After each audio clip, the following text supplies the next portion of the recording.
शिवेंद्रराजे भोसले करतायत। सरजी, आपण पाहणी दौरा केलेला आहे, काय काय त्रुटी आता कामात आढळून आलेल्या आहेत? आता isakal.com आहे देशातील नंबर 1 ची मराठी न्यूज वेबसाईट। प्रत्येक अपडेटसाठी isakal.com ला नक्की भेट द्या। सर, त्रुटी म्हणजे एकतर काही कामं जी लांबली ती आता वेळेत होणार नाहीत गणपतीच्या आधी, तो विषय आपण बाजूला ठेवतोय। त्या ठिकाणी जिथं बॉटलनेक होणार आहेत तिथं रोड वगैरे काय रुंदीकरण करून वाहतूक नीट राहील हे आपण बघतोय।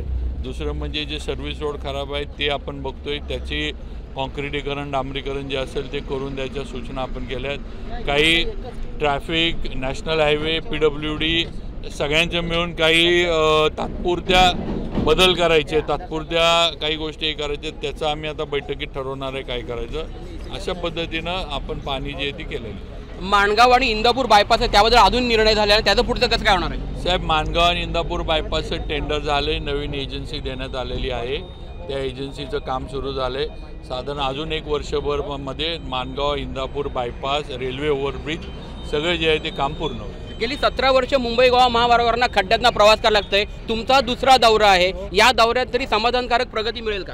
सर, प्रगती झालेली आहे। आता मागचा ब्रिज आपण ओपन केला आहे, मागं जो आहे तो, भले 2 लेन जे आहेत ते ओपन केलेत, कशेडीचा टनल ओपन झाला आहे, मला वाटतंय बाकीचे जे आहेत काही ठिकाणी सरफेसिंग, त्यामुळे बरीचशी कामं झालीत। म्हणजे साधारण 95% काम झाले की जी तुम्ही माणगाव, इंदापूर, चिपळूणचा ही जी आहेत ही शेवटच्या 5% अडकलेली कामं आहेत आणि ती पण पूर्ण होती। 100% मुंबई गोवा महामार्ग कधी पूर्ण होईल? डेडलाईन काय?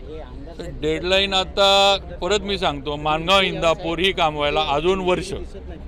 माणगाव इंदापूरसह पूर्ण मुंबई गोवा महामार्गाला अजून वर्ष जाईल असंच मंत्र्यांनी सांगितलेलं आहे। सचिन कदम, साम TV, रायगड। देश विदेशातील प्रत्येक घडामोडींचे लाईव्ह अपडेट मिळवण्यासाठी आता साम टीव्हीच्या सर्व सोशल मीडिया प्लॅटफॉर्मला लाईक, फॉलो आणि सबस्क्राईब करा। तसंच सर्व नोटिफिकेशनसाठी बेल आयकॉन प्रेस करायला विसरू नका।